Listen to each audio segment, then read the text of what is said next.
Harusnya 2022 itu India sebagai tuan rumah, tapi terus kita tahun depan 2023. Jadi vaccine equity itu yang kita kejar karena no one is safe until everyone is safe. Kita tahu sendirilah dari pandemi Covid. Indonesia yang ngatur diskusinya mau ke arah mana apa segala macam gitu. Dampaknya nanti 2042 arisan berikutnya 2045 Indonesia maju. Hai Kak Dila, apa kabar nih Kak? Halo Dika, baik. Oke, kira-kira Abang sekarang lagi sibuk apa sih Kak? Oh sibuk G20 pastinya, satu negara semua sibuk sama G20. Oke, sebenarnya sih setuju. Itu event paling gede nih ya berarti ini tahun ini, apa sampai tahun depan Kak? Selama tahun 2022 ini event paling gede, menurut gue ya, event negara paling gede. Oke, event negara paling gede ya? Yes. Setuju sih, soalnya aku sendiri tuh sering lihat nih kayak banyak logo G20 gitu kan, kayak di spanduk-spanduk. Tapi sebenarnya aku sendiri masih kurang ngerti G20 itu apa sih Kak? Oke, G20 itu sebenarnya forum arisan 20 negara, 19 negara plus EU sebagai satu kesatuan. 20 negara ini dibentuk waktu tahun 99. Jadi 99 itu kan dunia ngalamin krisis moneter global. Kita juga ngerasain lah 98 tuh parah banget 99. Nah, di tahun 99 G7 7 negara dengan ekonomi terbesar memutuskan kayaknya kita mesti memperluas nih, nggak bisa kita doang nih bertujuh, harus kita perluas lagi. Akhirnya lah dipilih 20 negara untuk jadi satu forum untuk ngebahas stabilitas ekonomi global. Jadi kita udah nggak ngomong regional nih, ini udah satu dunia. 20 negara itu represent 84% GDP dunia. Jadi 20 negara ini kalau dihitung-hitung GDP-nya di total itu 84%. Total penduduknya itu 2/3 penduduk dunia, sekitar 60%-an lah. International trade 20 negara ini sekarang ini represent sekitar 74% kalau nggak salah ya dari international trade. Dan mungkin nih kalau teman-teman GNF ini kalau tahu karakternya gitu ya, biasanya mereka penting ini nih. 79% world carbon emission. Jadi kalau di total 20 negara ini ada carbon emission-nya 79%. Nah, sejak awalnya tahun 99 itu hanya ngomongin moneter, fiskal, keuangan lah gitu ya. Jadi isinya tuh menteri-menteri tadinya, level menteri keuangan, Menlu, terus ada juga gubernur bank sentral gitu ya. Kalau di kita BI, di Amerika The Fed gitu. Nah, sejak 2011 mulailah kepikiran, wah kayaknya nih isu-isu development mesti masuk nih. Isu development tuh ya kayak SDGs lah, kemiskinan, terus misalnya kesejahteraan, kesetaraan gender gitu. Akhirnya mulai berkembang sampai akhirnya di 2000-an lah ya, akhir-akhir ini mulai naik tuh level, jadi udah level world leaders. Jadi udah bukan menteri lagi tapi udah pemimpin negara besar ini, 20 negara ini.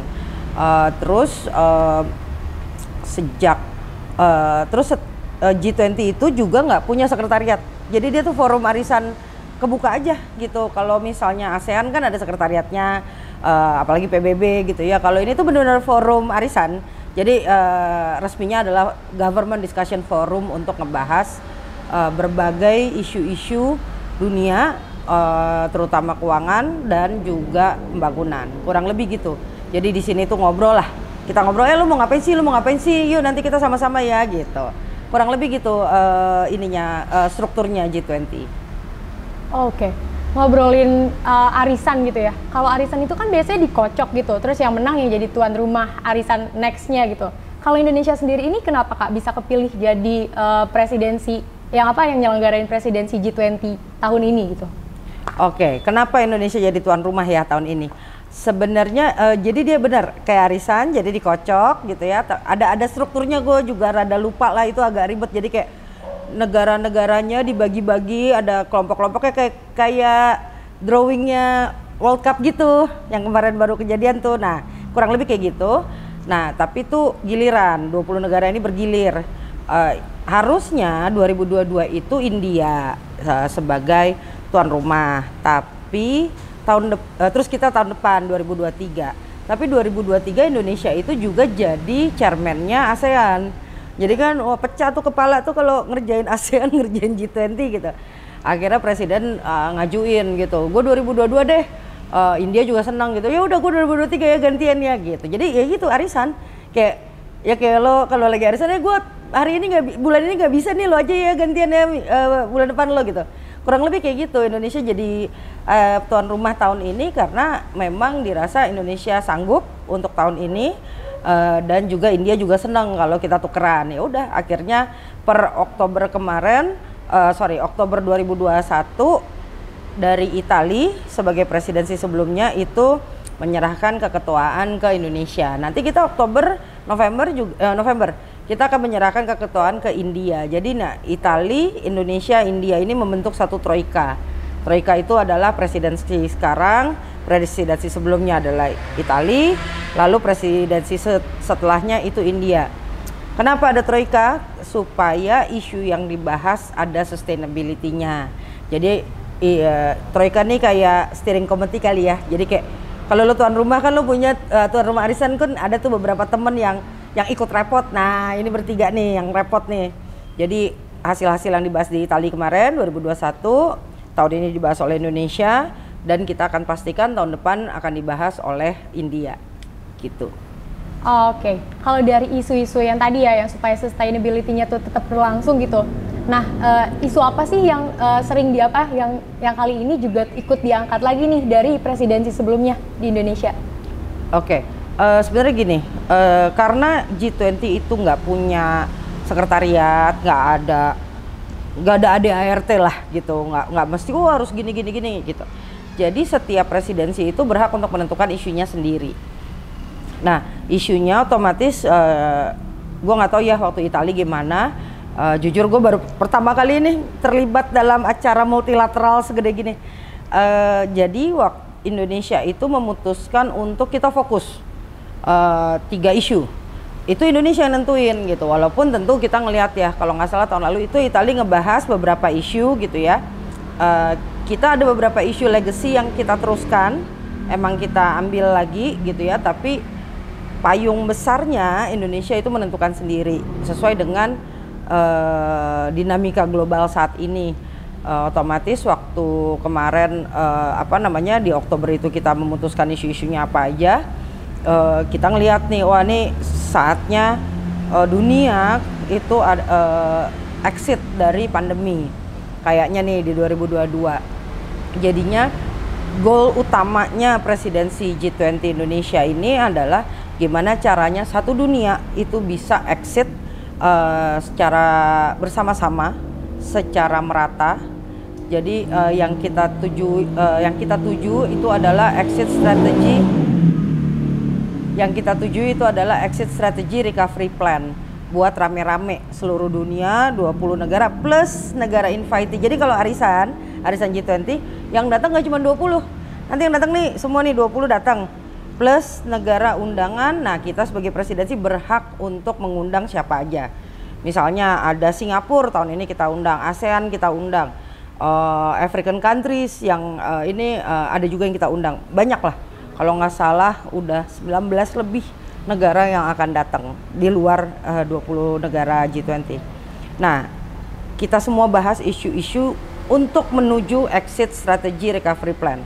Ada 3 pilar utamanya, itu adalah health, gimana kita ngegedein global health architecture, bukan ngegedein, memperkuat. Bahasa gampangnya gini, vaksin ada banyak kan sekarang gitu, bahkan Indonesia aja udah nolak-nolak nih, kayak udah jangan kirim lagi gitu kalau dari kita dikasih gratisan ya, karena kita masih punya banyak.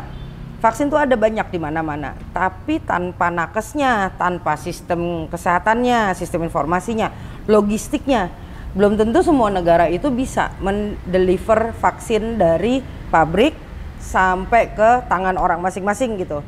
Nah itu kita harus perkuat gitu. Ternyata vaksin equity itu nggak cuman soal vaksinnya doang, tapi sistemnya banyak. Nah itu kita coba push gimana caranya kita bisa kasih funding ke negara-negara rentan supaya mereka juga bisa dapetin vaksin. Jadi vaksin equity itu yang kita kejar, karena no one is safe until everyone is safe. Kita tahu sendirilah dari pandemi COVID. Itu satu. Itu banyak turunannya tuh. 2, digital transformation. we are recovering together, we are recovering stronger. Digital itu jadi tools buat kita gimana kita bisa recover stronger than before. Mungkin kalau ada beberapa narasi soal build back better, nah dengan digital kita bisa build back better ya. Sekarang udah kelihatan lah gimana sistem digital itu bisa bantu daerah terluar, daerah paling pinggir gitu kan. Nah itu bisa kita kuatin. Lalu yang terakhir itu mengenai energy transition.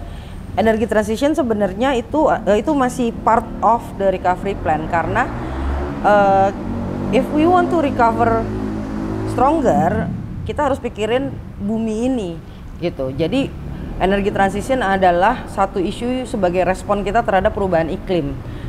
Sekarang di dalam situ dibahas macam-macam lah. Kayak gimana caranya supaya temperatur dunia nggak lebih dari 1,5 derajat Celcius gitu, seperti yang diminta oleh IPCC kalau nggak salah, gue juga suka lupa tuh. Cuman gitu tiga. Jadi satu tujuan isunya adalah exit strategy recovery plan. Turunannya ada 3 pilar. Nah di bawahnya isunya banyak banget. Jadi ada 17 working group. Setiap working group ngebahas 3 isu. Working group tuh kayak ada yang khusus employment, ada yang khusus women, education gitu. Tapi semuanya menuju satu goal tadi. Terus ada 11 engagement group. Nah, kalau yang 17 tadi isinya government, karena ini adalah government discussion forum. Si 11 ini isinya pentahelixnya nih, akademisi, komunitas, anak muda, youth gitu-gitu. Nah, mereka juga ngebahas aspirasi mereka apa sih. Nanti dikasih ke government nih ya, aspirasi gue nih, aspirasi kita semua. Nanti tolong ya dibahas untuk menghasilkan nanti sebuah exit strategy recovery plan. Rame-rame 20 negara dan negara invitees lainnya mudah-mudahan mengikuti plan tersebut supaya kita semua exit secara merata. Oke, jadi kan tadi kalau kata Kak Dila, kita bisa milih nih mau pilih topik yang mana, mau pilih isu yang mana. Dimulai dari aku nih ya, kalau aku tuh tertariknya sama U20 sih sebenarnya Kak. Tapi dari U20 ini tuh sebenarnya masih nggak tahu aku tuh bisa apa sih gitu kan. Sebenarnya tuh ada kegiatan apa aja sih Kak yang disediakan atau yang diselenggarakan sama U20 untuk masyarakat gitu? Oke, meeting-meetingnya memang tertutup untuk delegasi, tapi kita punya side events banyak banget. Kalau meetingnya ada sekitar 120-an, side eventnya lebih 150-an. Side event itu setiap working group, setiap engagement group bikin webinar, bikin talk show, bikin macam-macam lah, ada expo gitu. Nah, disitulah kita bisa ikutan. Kalau misalnya let's say Y20 itu punya channel Instagram sendiri kalau nggak salah.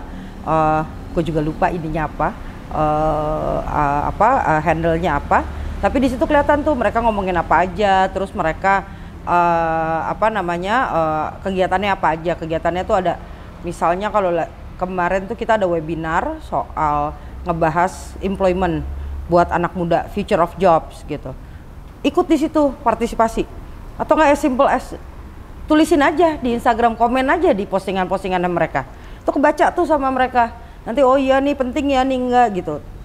Banyak banyak channelnya untuk partisipasi, bisa bahkan bisa ngerespon dengan video gitu ya, di tag mereka gitu. Banyak lah zaman sekarang, nggak susah kok kalau mau berinteraksi sama orang-orangnya. Dan kelihatan tuh ada Rahayu Saraswati, Gracia Paramita, Michael Victor Sianipar, itu tuh chair-chairnya tuh.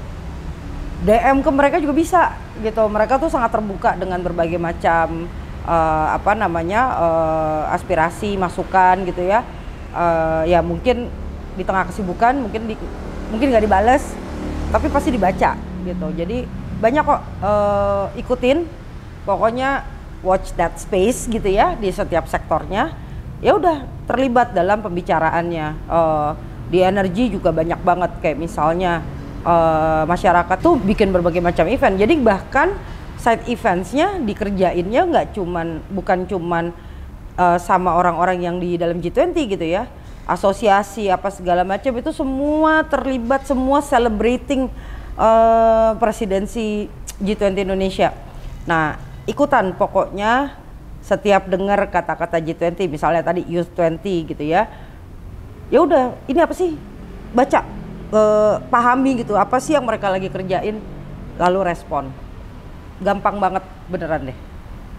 Oke, jadi mungkin sebenarnya tuh respon aja kita udah ikut berkontribusi ya buat menyukseskan presidensi G20 di Indonesia. Nah, tapi ini biasanya kan ya, ini berdasarkan pengalaman pribadi gitu loh Kak. Itu tuh kita baru mau engage kalau kita tuh tahu kita ada untungnya gitu. Nah, boleh tahu nggak Kak, keuntungan Indonesia sendiri itu apa sih dari menyelenggarakan presidensi di negara kita tahun ini? Oke, nih apa namanya, keuntungannya sih gede banget ya. Jadi bayangin nih, jaringan tadi 17 kan working groupnya, berarti akan terbentuk 17 jaringan pemikir-pemikir hebat di setiap sektor, 17 sektor itu semuanya ngumpul tuh. Yuk kita diskusi gitu. Indonesia yang ngatur diskusinya mau ke arah mana, apa segala macem gitu. Jadi national interest kita tuh kita bisa pegang gitu di situ gitu. Jadi mungkin nggak langsung ya ke efeknya sekarang. Cuman nih kesempatan once in a lifetime nih, 20 tahun lagi kan arisan, kocokan kan. Jadi 20 tahun tuh. Nah, kalau nggak sekarang kapan lagi ikut gini gitu ya, ngikut aktif. Nanti 2042 nih teman-teman GNF ini yang akan jadi decision maker gitu. Kalau sekarang nggak ikut, nanti kehilangan hilang chance untuk punya network 20 negara plus negara invitees lainnya. Terus nanti nggak bisa punya akses untuk first hand knowledge. Jadi gini, kita analogi aja, think tank 20, T20 itu ada 9 sektor yang dibahas, banyak banget. Terus 9 sektor itu semua ahli-ahli di berbagai negara itu semuanya submit ke Indonesia. Kemarin tuh Pak Bambang Brojonegoro sebagai ininya dia, sebagai chairnya T20 bilang ada 519 abstrak masuk ke dalam Think 20 untuk dibaca. Bayangin delegasi Indonesia punya akses ke 519 knowledge jurnal nih. Ini baru ngomongin dari sisi akademisi deh.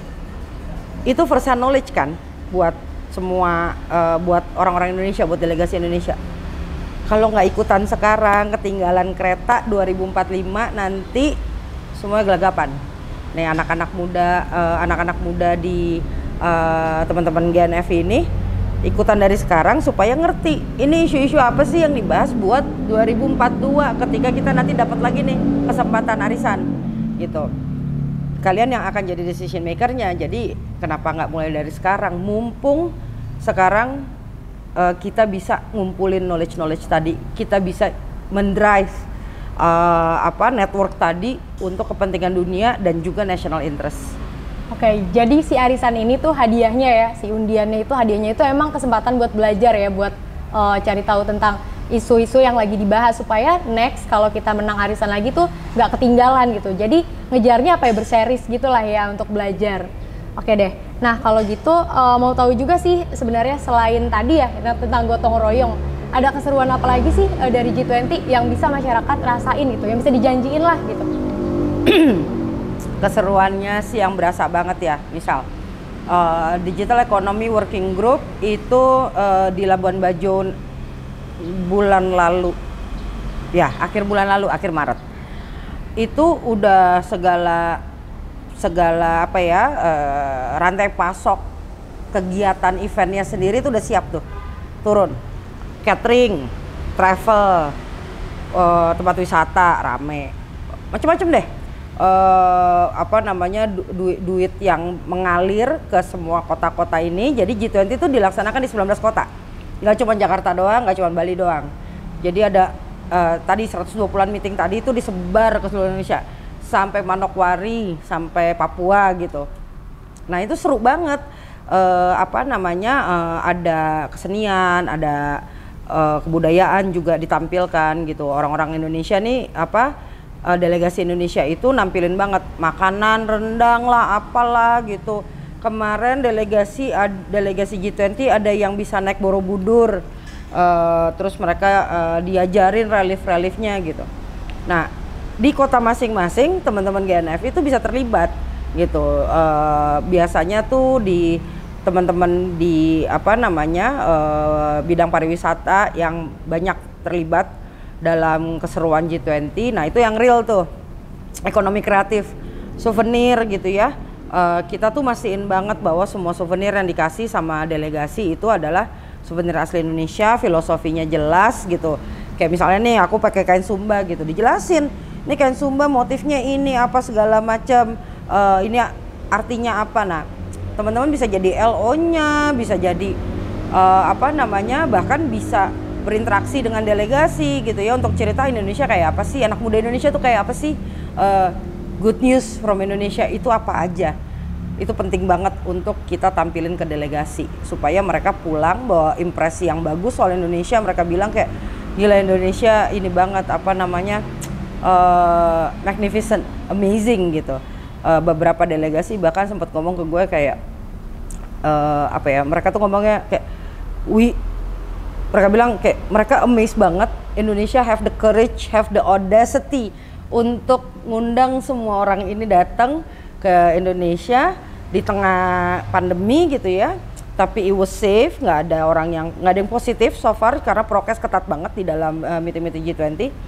Dan lalu mereka bilang kayak and the hospitality is brilliant, apa namanya, jadi mereka nanti pulang ke negaranya masing-masing cerita tuh, oh, Indonesia gini, Indonesia gitu. Nih bagian dari soft diplomacy yang kita lakuin buat nunjukin bahwa Indonesia itu bangsa yang ramah, bangsa yang kuat, tangguh, dan ya itu bergotong royong kerjasama kita semua buat pemulihan dunia yang lebih baik. Berarti emang di kesempatan ini di G20 ini yang bisa pemuda lakukan itu lebih ke carmuk gak sih Kak? Cari muka. Iya, benar. Okay. Tebar pesona aja gitu kan. Ngomong ke publik gitu ya bahwa oh di kota gue nih lagi ada G20 nih gitu. Kayak kemarin di Solo ada beberapa meeting G20 gitu ya. Anak-anak Solo tuh awalnya komplain kan kayak jadi macet nih kota gue gitu. Kita juga kebetulan lagi ke Solo waktu itu, terus pas kita ngobrol-ngobrol gitu ya, nih tapi ini soal G20 gini, wah keren juga ya gitu. Terus pas kelihatan kalau apa namanya delegasi dikasih berbagai sajian, kayak ada pembatik gitu ya, diceritain nih motif Solo gini-gini, mereka yang kayak wah keren juga ya, kita jadinya kayak bisa promo gitu. Itu mantep sih gitu, dan kita pengennya anak muda juga cerita ke teman-temannya gitu. Lo tau gak sih kemarin tuh di ini mereka ini loh, mereka tuh ngebatik loh, delegasi tuh ngebatik lo, bayangin dong gitu. Mereka jadi ngerti nih batik tuh jadi berasa batik milik Indonesia gitulah kurang lebih. Oke, itu mungkin beruntungnya si Solo dia sempat ngerasain itu ya, si hiruk pikuknya. Cuma aku yang rumah di Depok mungkin belum kebagian sih Kak. Jujur banget nih, aku taunya G20 itu adanya cuma di Bali gitu. Nah makanya nggak terlalu mau ikut campur lah gitu, karena kayak jauh lah di Bali gitu. Tapi ternyata dia ada di setiap kota ya Kak. Kalau boleh tahu agenda utamanya itu sendiri diselenggarainnya di mana, atau kota mana aja yang paling kena dampaknya dari agenda G20 di Indonesia? Jadi G20 gedenya memang di Bali nanti, summit ya, high level. Kayak presiden-presiden dunia gitulah, datanglah tuh semua, Biden lah, apa namanya, Putin, apa segala macam lah pokoknya datang. Itu Bali, November. Tapi 120 meeting itu semua dilaksanakan di 19 kota di Indonesia. Yang paling banyak itu di Solo, Jogja, Surabaya. Kemarin Jogja dan Solo udah puas tuh, kemarin di bulan Maret tuh rame banget meetingnya, nggak berhenti. Jadi kayak delegasi bertebaran lah, ada di mana-mana di kota Solo dan Jogja. Nanti ada juga di beberapa di Labuan Bajo, sampai U20 itu ada di Palembang, ada di Kalimantan juga ada gitu, di Manado, banyak deh. Tapi kota besarnya memang kota-kota yang siap untuk menampung menyediakan hospitality buat delegasi. Bali, Jakarta, Bandung, Solo, Jogja, Toba juga ada. Jadi destinasi prioritas juga ikutan gitu. Kemarin juga kita udah koordinasi sama misalnya kawasan otorita Danau Toba gitu, buat mastiin delegation experience-nya nyampe nih, cakep nih gitu buat delegasi. Cuman ya warga Depok juga bisa ikutan gitu, ya itu tadi baca-baca ceritanya gitu ya, walaupun lo warga Depok lo bangga juga kan kalau Toba diomongin sama delegasi gitu kan. tetap ceritain ke teman-teman lo gitu ya, nggak ngaruh kan lo mau warga Depok, lo mau warga, tetapnya kita warga Indonesia dan warga dunia gitu, ikutan aja nggak masalah gitu. Tapi dan sekarang banyak juga kegiatannya online gitu, kayak side event tuh rata-rata online, karena dengan online tuh kita bisa ngajak semua orang gitu, nggak terbatas. Kalau dulu kan sebelum pandemi kan kayak susah ya bikin acara online ya, susah banget, semua orang harus diterbangin kemana gitu, ke Bali lah, ke mana lah gitu. Kalau sekarang enggak, semua orang bisa terlibat kok dimanapun lo berada. That's the beauty of digital technology. Oke, terakhir mungkin nih beneran terakhir ya. Ya basic kayak talk show lah ya gitu kan. Boleh deh Kak Dila kasih closing statement untuk masyarakat Indonesia, atau teman-teman GNFI dulu deh yang paling utama. Oke. Buat teman-teman GNFI, gue tuh seneng banget ya. Kata-katanya udah cakep banget. Good news from Indonesia. Nah, G20 isinya good news semua. Asli, good news semua. Misalnya kayak kemarin tadi yang gue cerita soal health. Kita akhirnya mungkin menuju kesepakatan gitu. Kemarin kita sempat bahas digital taxation, kita bahas financial inclusion gitu. Isinya good news semua. Mungkin nggak gampang untuk dipahami gitu ya, karena nih isu-isu yang sangat-sangat isunya sangat teknokratik, tapi sangat menarik dan sangat seru untuk mulai terlibat. Jadi teman-teman GNFI dan anak muda ya, penikmat good news from Indonesia, cari tahu apa sih nih yang disebut sama G20, apa aja yang dibahas supaya nanti bisa ikut terlibat, dan dampaknya nanti 2042 arisan berikutnya 2045 Indonesia maju. Jadi nih peran semuanya dibutuhkan buat kita ngerti apa sih yang masalah apa yang sedang dihadapi dunia, masalah apa yang sedang dihadapi Indonesia, sama-sama kita cari solusinya, sama-sama kita jalanin solusinya. Gue yakin suatu hari nanti masalah ini kita bisa beresin rame-rame, masalah dunia ini, supaya we recover together, we recover stronger.